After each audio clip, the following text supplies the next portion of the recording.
Hey folks, how's it going? I was just trying to decipher the keyboard encoder on this thing for the purposes of interfacing the Apple II keyboard to the contraption, that being the Raspberry Pi card that I'm trying to hack together for this thing. That right there is the keyboard encoder chip, and that is the keyboard connector.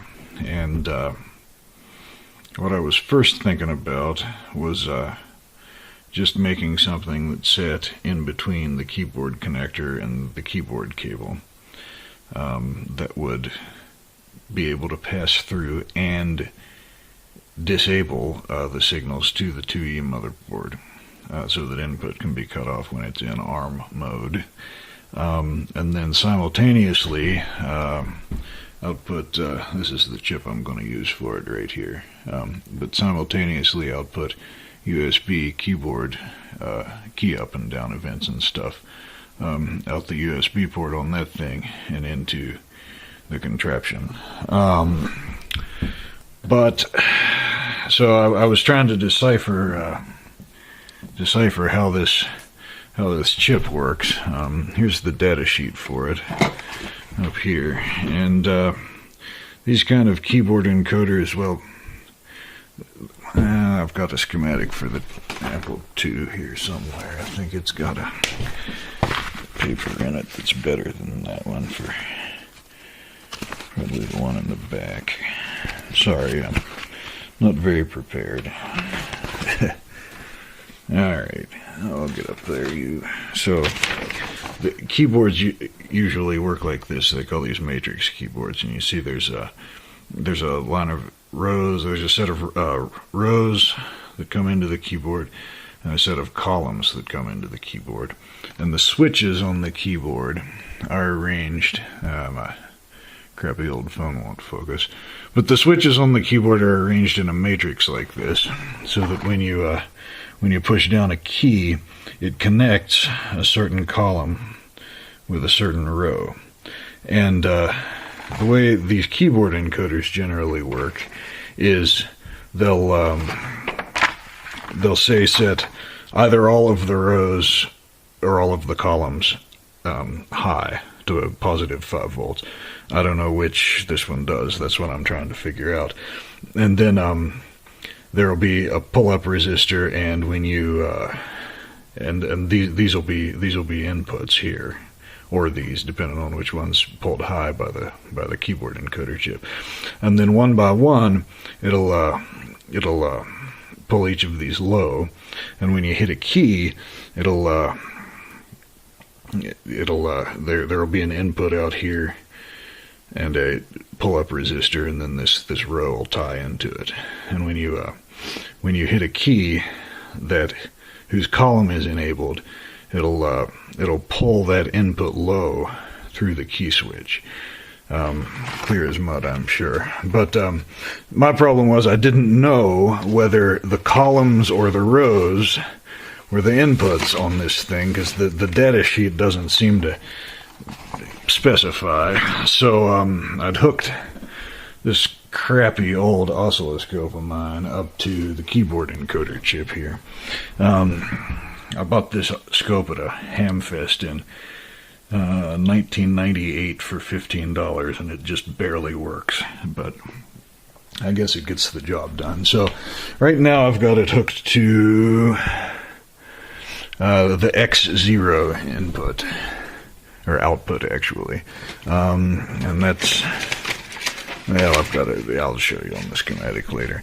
And we can see it's actually, this keyboard encoder doesn't work exactly like I thought it was. It's strobing high as it scans that column, and you can see a little bit of ripple down here. I'm sorry, the intensity control on this scope is messed up, and I can't turn it down to where you can see it. It's way too bright. You can see all the little ripples where it's scanning all of the other columns as well. So I'm pretty sure that the X set are the enables for the key matrix, and then the Y's will be the inputs. So let's see if I can zoom in on this a little bit. There you can see the wrong way.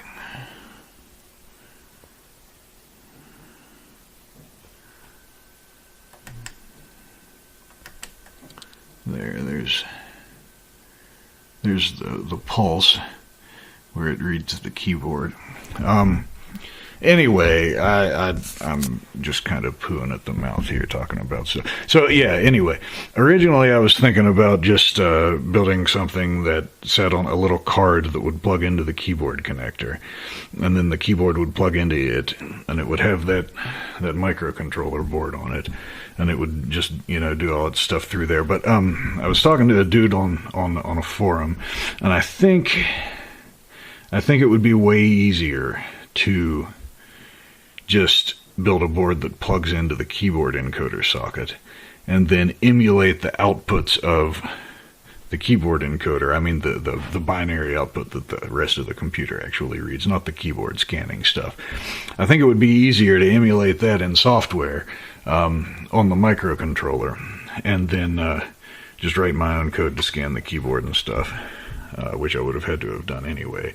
And then I won't have any timing issues, which I would have had if I were trying to, you know, work with the scanning side of things on the keyboard encoder.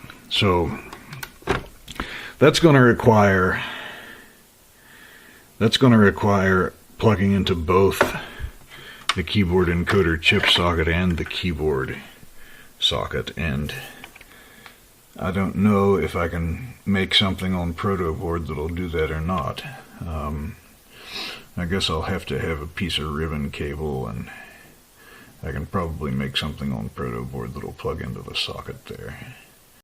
So yeah, the problem with only using the keyboard encoder chip socket is here's the keyboard encoder chip on the schematic diagram of the Apple II, and all of this stuff here is the keyboard connector.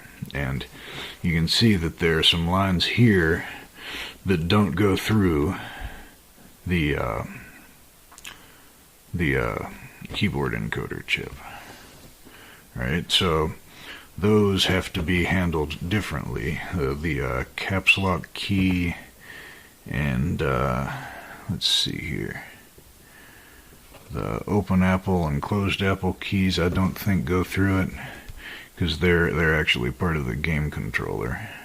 Yeah, they're up here. And in order to read the reset key separately, I'm going to have to disconnect it from here and reconnect it to the ground over here, and then the microcontroller will be able to read it separately. And then when I press Control Reset, the microcontroller will pick it up and pull these lines low, and that'll emulate the key presses through the microcontroller. Now, another thing that I'm going to have to do in order to read multiple keys being held down, which the Apple II doesn't support. The keyboard encoder chip that the Apple II uses, according to the datasheet, actually does support in-key rollover, but they don't have it enabled for the Apple II. And thus, it's not wired in the Apple II in such a way to make that possible. But the problem is the keyboard doesn't have any blocking diodes in it. And what happens is when you don't have those blocking diodes, if you hold down multiple keys, it creates multiple paths for the current to take through this key matrix, and you end up with ghosted keys. Like if you hold down two keys in the same column and push one, and two side-by-side columns and push down one on top of it, the one up here will ghost as well and appear to be pressed even though it's not. And the way that you fix that is you put a little blocking diode on one leg of each of the key switches to keep the current from flowing back through the switch backwards. And in order to do that, I'll have to take the keyboard out, and so I can flip it over and get to the circuit board on the back. And on one leg of each of these switches, I'll have to actually cut through the trace on the circuit board, and then solder the blocking diode from the switch leg where I've cut the trace off to the other side of where I've cut the trace on every key. So that will be a pain in the butt.